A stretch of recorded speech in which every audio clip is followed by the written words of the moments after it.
Thomas Soto.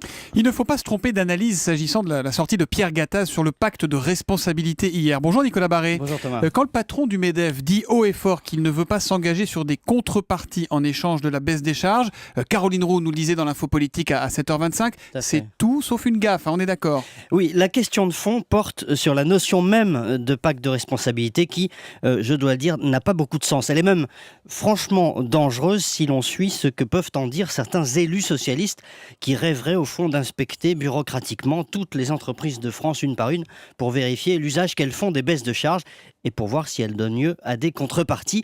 D'où donc cette réaction du patronat qui, depuis le début, est mal à l'aise avec l'idée, hésite et ne sait pas trop s'il doit s'engager ou non. Mais cette notion de contrepartie, elle est compréhensible, non ? La logique m'échappe un peu, je dois dire. Remontons à l'origine. Pourquoi le gouvernement veut-il baisser les charges des entreprises ?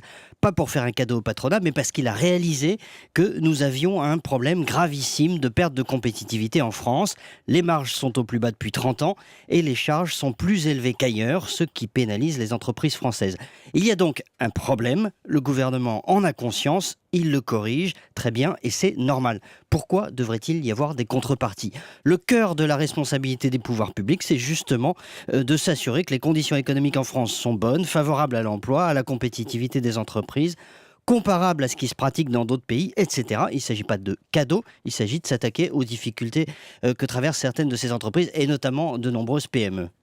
Alors pour ça, l'État mobilise beaucoup d'argent, Nicolas. Alors il mobilise, c'est vrai, 30 milliards d'euros sous forme d'allègement de charges sociales, chiffre qu'il faut d'ailleurs relativiser car il se compare, je le rappelle, aux 380 milliards de cotisations sociales des entreprises. Bref, tout ça va dans la bonne direction, mais il ne faut pas en attendre de miracle et encore moins si on s'amuse, je le disais, à exiger je ne sais quelle contrepartie. Le pacte de responsabilité qui devient au fur et à mesure le pacte à problème, économiquement, politiquement. L'édito Écho de Nicolas Barré, directeur de la rédaction des Échos. On vous retrouve demain à 8h10, Nicolas. À demain. Bonne journée.